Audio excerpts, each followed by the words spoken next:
उज्जैन के महाकालेश्वर मंदिर के शिवलिंग के शरण के मामले के बाद अब मंदसौर के भगवान पशुपतिनाथ की प्रतिमा में दरार आने का मामला उठने लगा है। सावन माह के पहले सोमवार को बीजेपी के पूर्व विधायक यशपाल सिसोदिया ने इस पर कहा कि विश्व प्रसिद्ध भगवान पशुपतिनाथ की प्रतिमा शिवना नदी में मिली थी। आज ही मुझे जानकारी मिली है कि प्रतिमा के ऊपरी हिस्से मुख में बड़ी दरार आ गई है। ये बहुत चिंता का विषय है। इस बारे में उन्होंने मुख्यमंत्री डॉक्टर मोहन यादव के साथ ही मंदिर के प्रशासक मंदसौर कलेक्टर को सूचित किया है। बीजेपी के पूर्व विधायक यशपाल सिसोदिया का कहना है कि मूर्ति में दरारें आना बेहद चिंता का विषय है। जैसे ही मुझे जानकारी मिली कि प्रतिमा का शरण हो रहा है तो तुरंत मैंने मुख्यमंत्री को एक्स पर ट्वीट कर सूचित किया है।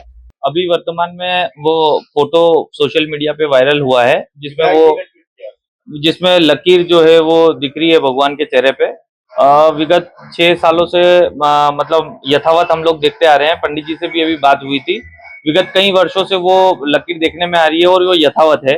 अभी वर्तमान में आज जो है देखने में आ रहा है कि वो आज अगर ऐसी चोरी हुई है तो वो आज नहीं हुई है, वो विगत कई वर्षों से यथावत है। देखिए, आज ही श्रावण का पहला सोमवार है वर्ष 2024 का, और तब जब मुझे सुबह 7:15 और 8 के बीच में जब सोशल मीडिया पर मुझे दरारें दिखती हुई फोटो प्राप्त होता है या दरारों से पशुपतिनाथ मंदिर की प्रतिमा को बताया जाता है वीडियो के माध्यम से, तो स्वाभाविक रूप से मेरी चिंता इस बात को लेकर हो रही थी कि ये दरारें बड़ा स्वरूप न ले ले। और इसीलिए मैंने उठते ही सबसे पहले आज सारा परिदृश्य देख करके माननीय मुख्यमंत्री डॉक्टर मोहन यादव जी को, और चूंकि कलेक्टर मंदसौर इस पशुपतिनाथ मंदिर प्रबंध समिति के अध्यक्ष होते हैं, पदेन अध्यक्ष, उनको टैग करते हुए मैंने एक्स पर इस बात की सूचना दी है कि ये भव्य और दिव्य प्रतिमा है, नयनाभिराम प्रतिमा है, ये विश्व की अद्वितीय प्रतिमा है। और अगर ऊपर के मुख डैमेज हो रहे हैं, उसमें दरारें पड़ रही है, तो चिंता स्वाभाविक है।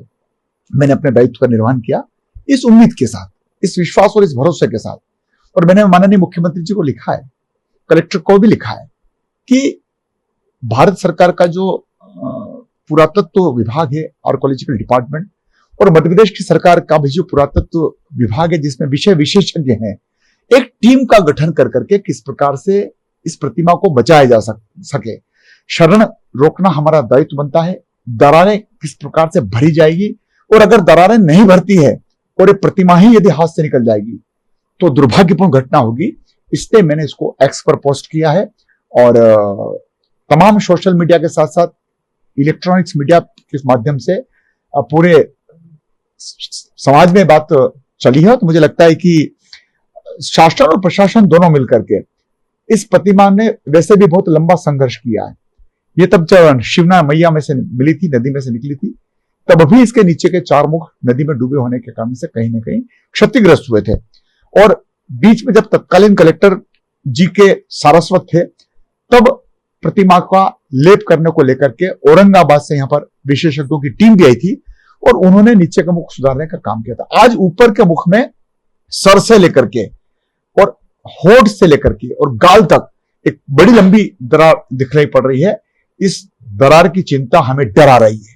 इस मामले मंदिर समिति प्रबंधक की ओर से राहुल लुड़वान और पुजारी कैलाश भट्ट ने भी अपनी प्रतिक्रिया दी है। विगत कई वर्षों से मैं यहाँ प्रबंध समिति की तरफ से सेवा पूजा अर्चना करता आ रहा हूँ। मैं प्रारंभ से ही जो ऊपर के मुख में जो दरार है प्रारंभ से दिखने में आ रही है, इसी प्रकार की बनी हुई है, न तो इसमें घटी न बढ़ी, इसी प्रकार की दरार, क्योंकि प्राचीन मूर्ति है। प्राचीन मूर्ति होने के कारण से कई वर्षों तक जब शिवना की नदी की गोद में रही, उसके कारण से ये जो दरार है ये प्रारंभ से ऐसी कैसी है, न तो घटी है न बढ़ी है, इसी प्रकार की ये दरार थी।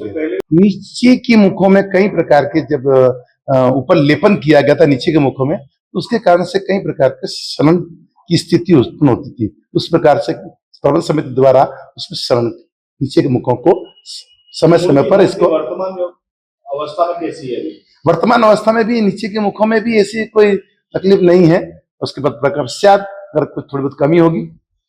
विगत लगभग 600 वर्षों तक ये प्रतिमा शिवना की गोद में रही, जिसके नदी के अंदर रही, जिसके कारण से कई प्रकार पत्थर की चोटें, कई प्रकार के रेती और जल से इसमें काफी वर्षों तक जब नदी में रही, तो हो सकता है कि इसके कारण से इसमें थोड़ी कमी